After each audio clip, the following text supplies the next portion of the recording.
Hey guys, welcome back to my channel. Welcome back to Boss Beginnings. Today, we're going to be talking about sales and how to effectively do a sale, when you shouldn't do a sale, what's not a good way of running a sale. So last week in my group, I had a post, right? And in the post, one of our boss babes, right? Once our Boss Beginnings members, and if you're not part of the group, make sure you go ahead and join. It's a Facebook group where you can access your different crafting questions. We share our TikToks on Tuesdays, and we just talk about our goals and how we're going to achieve them week in and week out. Okay, so go ahead and like this video before we get started. If you have not joined the Boss Beginning Gang, go ahead and join Boss Beginning Gang now and subscribe to the channel.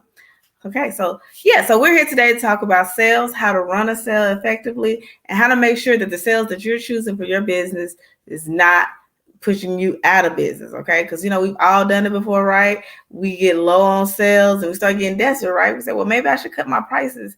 For some reason, that's the first thing we think. Maybe I'm too expensive. Maybe I should cut my prices. Maybe the best way to entice customers, right, is to have a low engaging price. We've all been there. We've all done it. I know, but I'm here to tell you that is not the correct way to grow your business. That's not the correct way to, get new customers, because this is something that you're doing because you're trying to create wealth, right? Either you're trying to save up for a new vacation, or, you want to go into this full time, or maybe you need extra money because, here in Texas, rent has gone up by $400. So you might need the extra money, to sustain your life.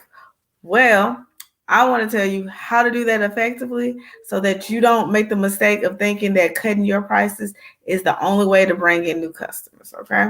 So what are some ways that you guys are going to put in, or better yet, just put a 1 in your in the chat box if you feel like, maybe running a sale was like your only way of bringing in new customers. You feel like, okay, well, if I need some new customers, I need to slash these prices. I need to look enticing to my customers.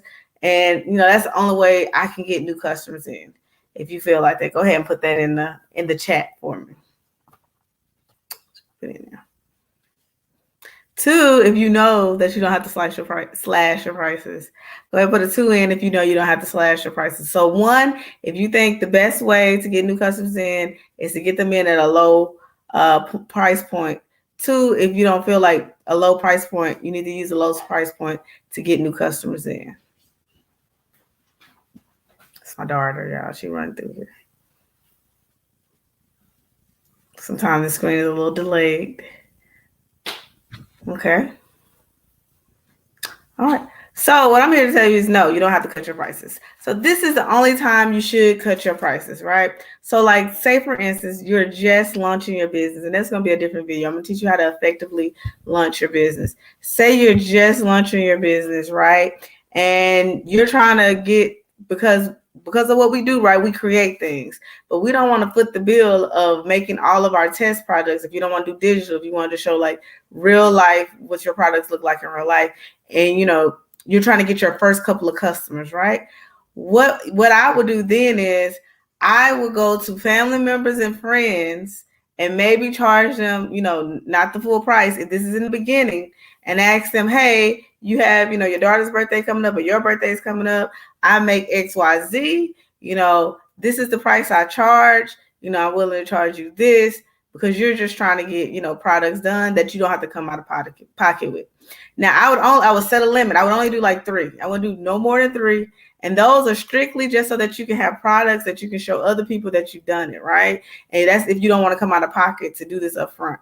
And when you do this for a family member or friend, make sure you invoice them your actual price and you show them where you save them money, right? So if you charge, $4 per chip bag, and you're going to do it for them for the cost that it cost you to do it, just your first 3 customers, just so that you can have some products, make sure when you send them their invoice, you send them actually the $4 invoice, and you show where you discounted it for the because you want them, when other people ask them, oh, my cousin did this, you don't want them going around saying, oh, she gave me a special price. You want them to know how much you charge, and you want them to know what the discount was. So that's the only way. That's the only time that I would discount my products. All right. So because we do crafts, right? Let's think about big big chains, because we do crafts, right? We really don't have like this high inventory that we need to get rid of, right? So when you think about big businesses, when are the times they run sales? They run sales, number one, they run sales when they have a season change, or whatever the season change. So like when winter's about to be over with and they know summer coming in, but they still have they need to get rid of, what do? They run a sale to get rid of the old inventory to make room for the new inventory. That's not really the business we're in. We don't really have old inventory unless you did popsicles, those little popsicle things for the summertime, and they're about to, season's about to be up for popsicles. So you might want to run a sale to get rid of old inventory to make room for new. But if you're making everything, on demand, you don't really have that issue. So you shouldn't be running a sale. Number two, another way that you see big businesses running sales. They run sales when they have another product they're going to upsell you to, right? So for instance, Best Buy. Learned a long time ago, Best Buy actually does not make money on their TVs. They make money from their TV accessories. So if you want to run a sale, like for instance, like a sale on, let's say, people who order chip bags usually always order either Capri Suns or the water bottles to go with it, right? So you might say, all right, I'm going to run a sale on my chip bags, but I'm going to make sure I upsell, or, my Capri Suns or my water bottles cost more to balance out the discount that I'm giving for the first one, right? That's the only way it would make sense to run a sale. Because what happens is, like the young lady in our group, right? She said, I'm going to do a sale, you guys. Wish me luck. She said she didn't say how long she's going to be doing it. She said, I'm going to be selling 12 favors for $25. So that's like two something a piece for a favor. And I know we're thinking in our mind, well, the paper is like 25 cents. I don't know. It depends on the product she does. It's like 25 cents a piece plus the tape. But you got to think about your design fee, your time, and all of that. So at the end of the day, she's going to lose money and it's not going to work. So what's going to happen is the people that were going to buy her product anyway are now going to buy her product at a discounted rate, and she's not going to make money. I've done the same thing to myself when I first opened up my business. I ran sales for my birthday party. Now, you're not going to believe this was years ago, but I was out here charging $75. It was for 4 girls for a birthday party. What happened is the people that were already going to come to me were now coming to me at a discount. So I wasn't even breaking even trying to pay my rent because I was giving out all these discounted parties. But in my mind, I'd rather be busy than have no one here at all. So that's not what you want to do. You don't want to run your business based off, being the lower option, having lower prices. So we talked about what you don't want to do and why you don't want to do it. And, because you're going to attract, maybe a customer that you can't keep anyway. If you're attracting customers that's expecting 12 chip bags for $25, which is not sustainable, you're not going to be able to make money from that. You're going to be working harder than the money you're making. Then you're going to be attracting the customer that you don't want anyway.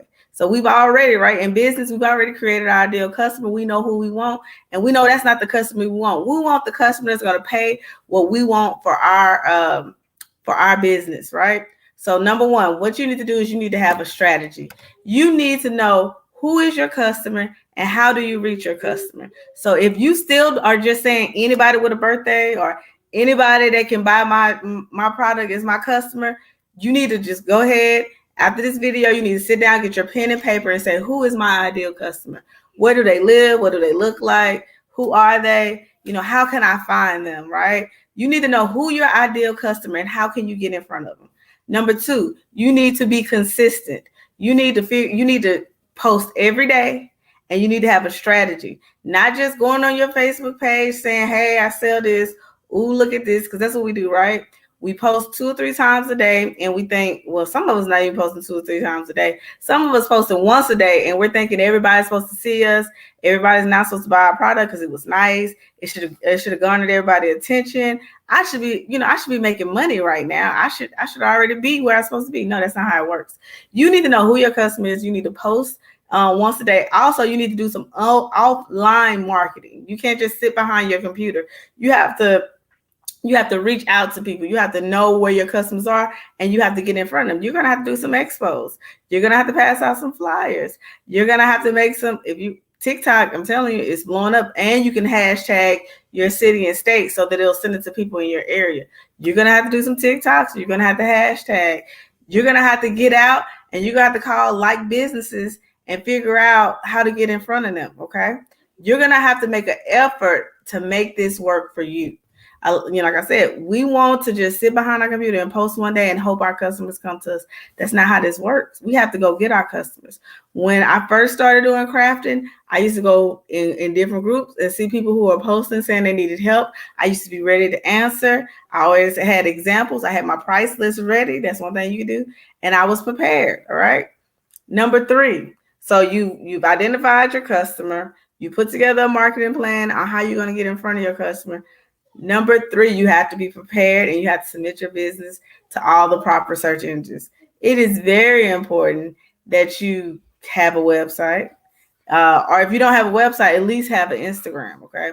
And then if you have an Instagram or Facebook showing your products, then that means you can go then to Yahoo, you can go to Google, you can go to Yelp, you can go to Yellow Pages. Don't sleep on Yellow Pages.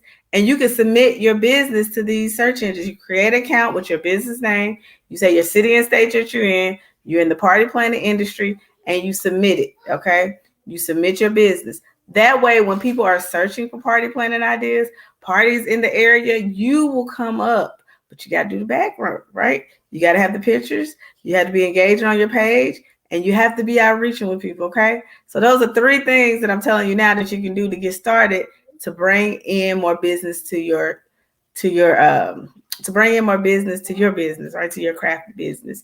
But it's on you. So, today I just wanted to go over that because when she said, I want to do the 12 for 25, like not only are you hurting yourself and you can't grow your industry, you're hurting your fellow crafters, right? Because we know that's not sustainable. And we know we can't charge those prices, right? You don't see airlines with drastically different prices. You rarely see hotels with drastically different prices. You don't see that because they stay all in the same range, because we have to set a standard in our field that if you want our services, if you want these treat wrappers, if you want these tumblers, if you want these t-shirts, we have to set a standard saying if you want this, you're going to at least pay this price. And then the person with the best work wins. Then you can focus on your craft, focus on your marketing. But we have one person that's lowballing, that's charging way less and getting stuff out. You're not just hurting yourself, you're hurting the industry as a whole. So remember that the next time you have the urge to run a sale and to just give away your products, just because that's what you're doing when you're charging it low, you're pretty much just giving away. You're giving away your time, you're giving away your ink, you're giving away your products. Remember that you're not just hurting yourself, you're hurting the other people in the industry. And that should be a standard that we all stay at so that we can all, rise together. So when you're looking for customers, before you go, oh, I'm just going to, not get paid for my work and give it away just so it can be out there. No, number 1, have I identified who my customer is? Who am I targeting for my message? Because if I don't have a clear message on who I'm targeting, that means your message is all over the place and you don't know how to get the attention of your audience. Number 2, when you figured out who your customer is, where is my customer often? How can I meet them? Where can I be to be in front of my customer? And what am I doing to make sure I'm engaging them? So like I said, TikTok, Instagram, Facebook, great. But also because we have products, right, that we can deliver, it's not just digital. You need to get out in your communities. You need to see when are they going to have some expos coming up? When can I get a vendor booth? What school might need some prizes for their straight A students? Look at some little leagues coming up. If you do birthday parties and try to pass out stuff with your stuff, get creative and see what's around you and make sure people know your name. When people think of you, whatever it is that you do, I'm just going to use me for example. When I want people, when they think of me, at least when I was doing that, I want to think of Melissa, the birthday party lady. So people used to call me about stuff I didn't even do, right? Because when they thought of me, they thought of birthday party. So even if it wasn't a birthday party thing that I did, they would call me. And I was excited about that because that means I had people in the right mindset. When they think about birthday parties, they think about me. So that's what you need to do. How can you set your business as whoever your target market is? When people think about you, think about that, they think about you. When they think about tumblers, they think about you. Or when they think about t-shirts, they think about you. When they think about paper trees, they think about you. How do you get in front of those people? Where are they? And how do you get in front of them? Don't just do it once and be like, oh man, it didn't work. You got to get out there and you have to write it down. When people call you, you have to ask them, how did you hear about me? And take note, because then you're just doing all these things and you don't know how you're getting your customers. So how are you going to duplicate the process if you don't know? You have to get in charge of your own marketing. So you've identified your customer. Now you're getting in front of your customer. Last and not least, do the small stuff. Make sure you have a Facebook or Instagram or a website. I would say go ahead and get a website, but a lot of people, like in this industry, people like to feel like they're talking to you. And I can see how a website could be kind of hindering, because people like to inbox you, hey, I have a birthday party coming up. This is what I want, da, da, da. And they might feel like, through a website, they get lost. But if you can find a way to make your website engaging and friendly and, accommodating for customers, I would definitely go that route. If not, there's nothing wrong with using your Instagram. There's nothing wrong with using your Facebook, because people can directly message you. You can ask questions through there, but make sure you get them signed contracts, right? And it's a lot of people prefer that because they get to speak with you. They get to know you're a real person. You get to go live. They get to see that you're real. So I don't see a problem with even just having, until you hit a certain level, you have to get a website. I don't see a problem with just having an Instagram and a Facebook, because you're still gonna make money, right? So, but make sure you have something so that you can do what then? You can go and submit this Instagram, this Facebook to those search engines I named earlier. On Google, on Yahoo, on Yelp, on what else? Yellow Pages. Make sure you're submitting your business as a local business so that when people in your area look up parties or whatever it is you do in the crafting industry, you come up. You need to be somebody that comes up so they know that you're an option in their area. So that's all pretty much I wanted to have to you. Just to recap what I said today is, when you run sales and you're not just trying to get rid of old inventory for a new season, or you don't have a base product and you're using other things to upsell, you're basically robbing yourself. And not only you robbing yourself, you're robbing the other people in your industry, because they can't compete with you giving away products. That's basically what you're doing. That's like if a nonprofit moved in next door to you and just start giving away everything that you make, you'd be upset. You're like, what are they doing? I can't compete with that, So that's what you're doing when you're basically giving away your services, even though you've worked hard and you've worked hard on your skill set and all this stuff, and now you basically just giving it away. Don't do that, okay? Put in the work, learn who you're trying to target. You might have to narrow it down in the beginning.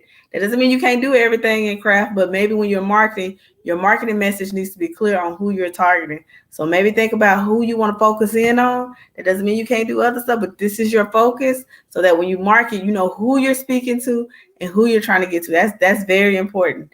And I keep saying that, but that's very important. Know who you're speaking to, okay?